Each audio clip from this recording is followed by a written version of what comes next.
नमस्कार। वृषभ राशि पर विस्तार से चर्चा करेंगे क्योंकि आने वाली 3 प्रमुख तारीखें आपके लिए नया समीकरण, नया बदलाव लेकर आ रही हैं। उनकी चर्चा मैं पहले ही करता हूं, उसके बाद विश्लेषण करता हुआ जाऊंगा हर ग्रह का। नंबर 1, 16 तारीख को सूर्य आपके पंचम भाव में जो संतान भाव है वहां पर प्रवेश करेंगे। वहां पर केतु भी होगा, राहु की वहां पर पूर्ण दृष्टि होगी और बृहस्पति भी उस स्थान को पूर्ण दृष्टि से देखता रहेगा, क्योंकि वृषभ राशि वृषभ लगन पर इस समय बृहस्पति का गोचर चल रहा है, किसी से छुपा हुआ नहीं है। उसकी दृष्टि आपके पंचम भाव पर होगी, ये पॉजिटिव साइन है। दूसरी बात, आपकी ही राशि का स्वामी या आपका अगर वृषभ लगन है तो उसका स्वामी अपनी ही राशि पर मूल त्रिकोण में बहुत शक्तिशाली होकर के आपके छठे भाव में गोचर करेगा 18 तारीख को 11:00 पर। यह संचार जब होगा तो आप अलंकृत, सुशोभित, मान सम्मान, यानी कि आपकी राशि का स्वामी, यानी कि जो लड़के का बाप होता है शादी में, जो उसकी वैल्यू होती है वो वृषभ राशि की होगी, क्योंकि उसका स्वामी ताकतवर पोजीशन में और बृहस्पति आपके पंचम भाव बुद्धि स्थान को देखता है।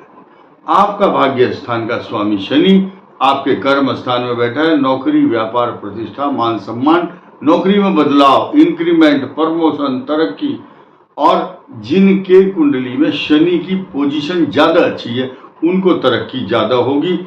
जिनका शनि पीड़ित है या अनुकूल परिणाम नहीं दे रहा है या जिसकी दशा भी नहीं है तो उनके लिए वो फल लागू नहीं होगा। हर व्यक्ति ये सोचता है कि जो राशि में प्रेडिक्शन दिया जा रहा है बस वो मेरे लिए भी लागू होगा। कुछ बातें लागू हो सकती हैं और कुछ बातें लागू नहीं होंगी। हर राशि के लोग अपनी राशि में जब उनका काम नहीं बनता तो ये कमेंट करते हैं, बस ये मैंने तो गलती की, इस राशि में पैदा होना ही नहीं चाहिए। ऐसा नहीं है। इस संसार में आपको भेजा गया है, आप लकी हैं। आप 83,99,999 योनि पार करके आप मनुष्य बने हैं। बड़े भाग मानुष तन पावा, सुर दुर्लभ सब ग्रंथन गावा। आप लकी हैं, आप मनुष्य के शरीर में हैं और मोक्ष प्राप्ति का साधन केवल सिर्फ और सिर्फ मनुष्य योनि को ही प्राप्त होता है। देवताओं को ये दुर्लभ नहीं है, ऐसा शास्त्र कहते हैं। तो इसलिए यू आर वेरी लकी। और खास तौर से वृषभ राशि को सबसे ऊंचा इस दर्जा शास्त्रों में इसलिए दिया गया है क्योंकि चंद्रमा उच्च राशि में होता है। और इससे बड़ा एग्जाम्पल और क्या होगा, भगवान कृष्ण ने जब जन्म लिया रोहिणी नक्षत्र था, वृषभ राशि थी। तो 16 कलाओं से परिपूर्ण संसार में कला कितनी होती है? 16। चंद्रमा की कला भी 16 ही संस्कार हैं, 16 ही तिथियां हैं। तो ये 16 का संस्कार का वो है और 16 कलाओं से परिपूर्ण। 16 कलाओं का पूर्ण का मतलब ये है, श्री कृष्ण जी खड़े खड़े अदृश्य हो सकते थे, छुप गए, प्रकट हो गए, सुदर्शन चक्र जिसको चाहे उसी समय मार सकते हैं। लेकिन एक मनुष्य के रूप में आकर अर्जुन के माध्यम से, यानी कि एक फिल्म दिखाई संसार को। क्या दिखाया? देखिए, अर्जुन को बनाया है डायरेक्टर, फिल्म का डायरेक्टर भगवान कृष्ण हैं। गलत बोल दिया मैंने, डायरेक्टर भगवान कृष्ण हैं और प्रोड्यूसर बनाया है अर्जुन को। अर्जुन के माध्यम से कार्य कराया और गीता का संदेश दिया और कहा कि इस संसार के प्राणियों को गीता के माध्यम से मेरा यह संदेश है। तो जो इतनी अच्छी राशि है वृषभ राशि, उसको ये अपॉर्चुनिटी खाली नहीं जाने देना चाहिए। अपने इष्ट देवता, पितृ देवता, कुल देवताओं को संतृप्त करने के लिए तिलांजलि, यवांजलि, श्रद्धांजलि, सलीलांजलि, पुष्पांजलि ये सब देनी चाहिए। अगर आपके पितृ प्रसन्न होते हैं तो बस समझ लो सारे कार्य सिद्ध हो गए।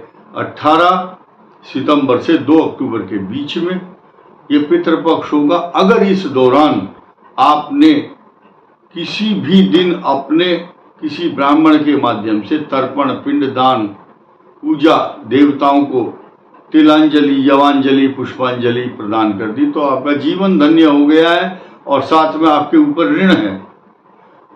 जैसे कि सरकार आपसे टैक्स लेती है, ऐसे ही देवताओं का टैक्स भी हमारे ऊपर है, ऋण है। वो बात अलग है कि हम दे नहीं रहे उनको। पंच तत्व हैं। सूर्य अपना टैक्स नहीं मांगता, प्रकाश देता है। सूर्य, चंद्र, मंगल, ये जो ग्रह हैं ये आपको देते हैं। देवता है ये। देवता शब्द का मतलब जो देता रहता है। पृथ्वी तत्व एक दाना डालो कई 1000 गुना देती है। ठीक इसी प्रकार ये जो पंच तत्व हैं इनका ऋण है हमारे पास। ये देवता है। वायु देवता प्राण देता है हर समय, सांस।